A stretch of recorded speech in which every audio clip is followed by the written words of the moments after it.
10 jours après les attentats dans ce lycée, le mur d'expression libre continue de recueillir les pensées des élèves. N'oubliez pas, le terrorisme n'a pas de religion, n'a pas de couleur, n'a pas de frontières, n'a pas de Dieu, hormis celui de la mort. C'est pour exprimer la peine qu'on a pu tous ressentir, aussi pour soutenir les familles, pour soutenir aussi les musulmans, parce qu'ils sont beaucoup pointés du doigt aussi malheureusement. Et c'est vrai qu'on n'a pas forcément l'occasion d'en parler en cours avec nos profs, parce qu'il faut qu'on avance sur le programme ou que les professeurs se sentent pas de nous parler de ça. Et du coup c'est important qu'on fasse nous-mêmes, qu'on parle nous-mêmes comme on peut, soit en parlant, soit en dessinant, etc.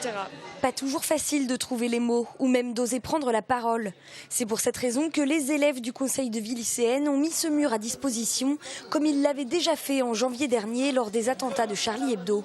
Et cette fois-ci, on l'a fait un peu plus grand, un peu plus développé et ça a plutôt bien fonctionné. Mendès, c'est un lycée d'artistes, donc ceux qui ont besoin de s'exprimer par la parole le pouvaient pendant le rassemblement, ceux qui préfèrent le faire à l'écrit, en dessin, en photo, ils pouvaient aussi. Et c'était vraiment un réel besoin. Au moment où ils écrivent, ils n'ont pas le regard forcément extérieur des gens, donc ça leur permet vraiment d'être libres dans ce qu'ils ont envie de dire.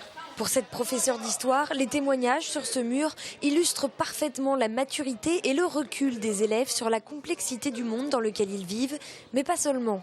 Je crois que ce qui se reflète aussi de leur dessin, de leur expression, c'est de construire le monde de demain et de vivre, parce que je pense que c'est l'essentiel. Le mur d'expression restera là encore quelques semaines pour continuer à honorer les victimes et à éveiller les consciences.